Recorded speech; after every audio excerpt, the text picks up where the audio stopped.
The real, raw truth about money. The truth about money is that you need it, plain and simple. Elite Perspectives Part 2, Deluxe Edition. Listen to this first. There's so many young entrepreneurs, you know this through your coaching, that have been following what their parents want them to do, or following what their siblings have done, or following what their friends are doing, as opposed to actually like looking inside and saying, what is it that I want to do? And I'll tell you what, it's scary doing things differently than all your friends and parents. You know, I've lost so many friends from college along the way because I didn't stick around with them and do the same things that they were doing. Yep. I went and did my own thing, and I'd still try to reach out and be in touch with them, and they'd just stop talking to me. And I was like, why do my friends not want to hang out with me or talk to me anymore? And I realized it's because I was leaving the pack. So I think that fear of like losing relationships is a big one, because we were born to connect. And when we built relationships and vulnerable with people that we are friends with and family, and when they leave us, you know, or then they start to distance themselves from us because we're not doing what they want us to do, it is freaking scary, man. No one wants to be alone. No one wants to be not accepted. We didn't show up here to be like, okay, I'm going to create something so people don't accept me. Yeah.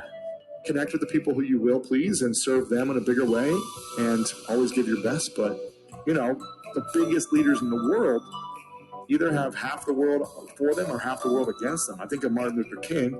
It's like he had half the world hating him, like more so than everyone else, and then half the world like supporting him and loving him.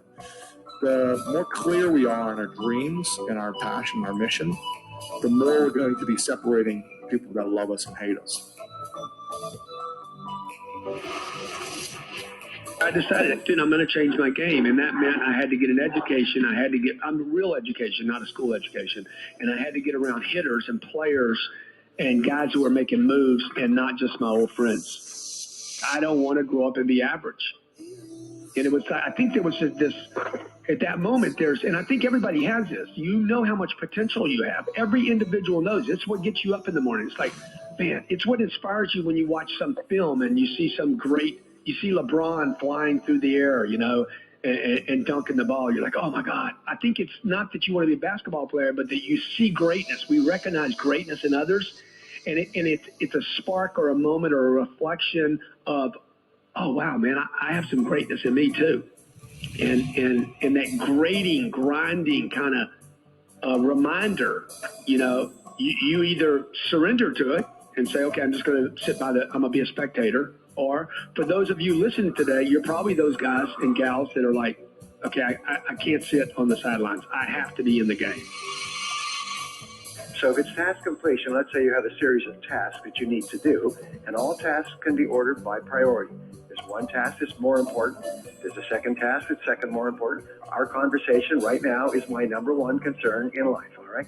I have lots of other things to do, but they're 2, 3, and 4. So then what you do is, if task completion is the most important thing, then the most important task is the most important thing to complete. This, by the way, has been a secret for success, for becoming wealthy, going back more than 100 years.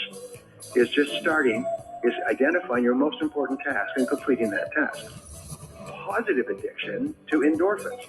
And endorphins are drugs produced by the brain that make you feel happy, and they make you feel positive, and they make you feel genial and personable, and they give you energy, and they strengthen your immune system. And you can only get endorphins when you do something that is life-enhancing. And completing important tasks is one of the most life-enhancing things you can do. So you can actually get yourself addicted to success. And this is the way that top people do it. They get themselves addicted to this feeling of productivity from the first thing in the morning. And they don't let themselves off the hook, and they don't waste time checking email and sending messages until they're on top of their major tasks. Society has a preordained script, and you're supposed to follow the script. The script says you're supposed to go to school. The script says this, the script says that, and people blindly follow the script without actually asking, why are they following it, and why are they doing it this way? And, you know, I don't want to sound like conspiracy theorist here, but there is an agenda working here to get kids into college, to get them saddled with hundreds of thousands of dollars in debt, and get them into the system that unburdens them to a job and a consumptious lifestyle where you're always consuming something, and it's really a part of the game. It's part of the game is realizing that there is a game afoot, and it's not that you want to play the game. You want to learn how to serve the game. And if you don't know how to get it, then you need to learn how. Self-made people, entrepreneurs, freelancers, hustlers, etc., are not the majority. It's more than likely that those people only account for about 20 to 30% of the population. Everyone else should stop being influenced by the media and the societal push to make people feel like they need to be quote unquote self-made. It's a fallacy, a facade, a fantasy, and quite frankly, it's fucking hard. Stop trying to impress the Joneses and follow the crowd. Don't let the internet convince you that you need to be a self-made person.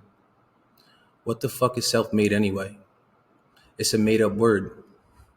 Everyone makes himself, so everyone's self-made. It's just a bunch of machismo bravado shit. In my opinion, someone who secures good employment with good pay and room for growth is just as, quote, self-made as the person killing themselves to make sales and find business and build something from the ground up by themselves and struggling while doing so. You know the type. Always busy, always hustling, thinking that they're cool because they're, quote, busy. They don't have a job. They own one. Let me tell you, it's all fake. Self-employment is not all it's hyped up to be. It's really not. I know. The ups and the downs, the broke periods, and the uncertainty are stressful. If you make it, then it was worth it. But if you don't, well then. And most people don't. 9 out of 10 businesses fail within 5 years. And then 9 out of the 10 that made it past 5 years fail within 10. Those odds suck. The truth is that what you really want is freedom, not money. Money doesn't make you happy. Freedom does. But in order to attain freedom, you can't be a slave to your work, which is what most self-made people are. It is my opinion that it is much smarter to teach yourself a valuable skill that you can then bring to the market and offer to a company that will pay you well for that skill. Side note, it's a statistical fact that most entrepreneurs don't even make more than $75K a year. Here's that statistic.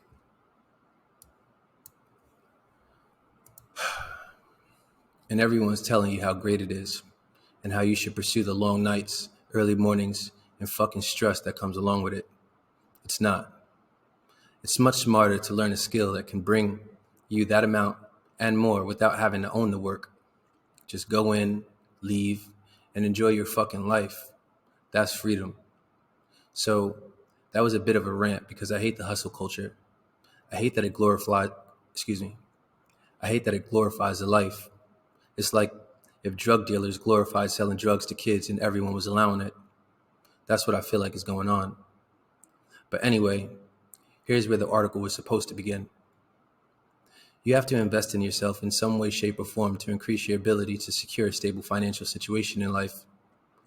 A stable foundation is a bedrock that can be used to grow upon. You can't erect a skyscraper on clay. It's hard to believe in the higher things unless your basic needs are being met. And in today's society, which has been built mainly within the past 30 years, it's not really set up for you to be secured financially or financially independent. Because if you were, you'd be able to use your mind, power, and will in the direction of something other than money. And that can't happen if people intend to maintain control. If you intend to control the people, you control their resources. So if you want to regain your power, you must regain your ability to secure your resources. And 2, you have to secure stable and secure employment for yourself. One of the fastest growing industries is the clean energy industry. The clean energy industry is breaking norms with the opportunities it's providing for all participants, not just the corporate execs or shareholders. The clean energy revolution will be an equitable revolution that will serve all who are involved in it. No discrimination against race, creed, gender, sexuality, or anything else. If you're in a position where you're looking for something secure, some bedrock, to start building yourself, then look no further than clean energy.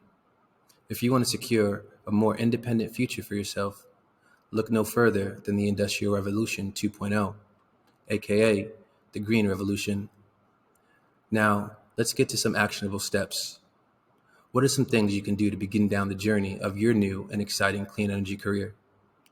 Let me tell you, I'm now going to go over some opportunities, resources, programs, etc. that you can pursue to begin your clean energy career. Click this link to move forward. Until next time, peace.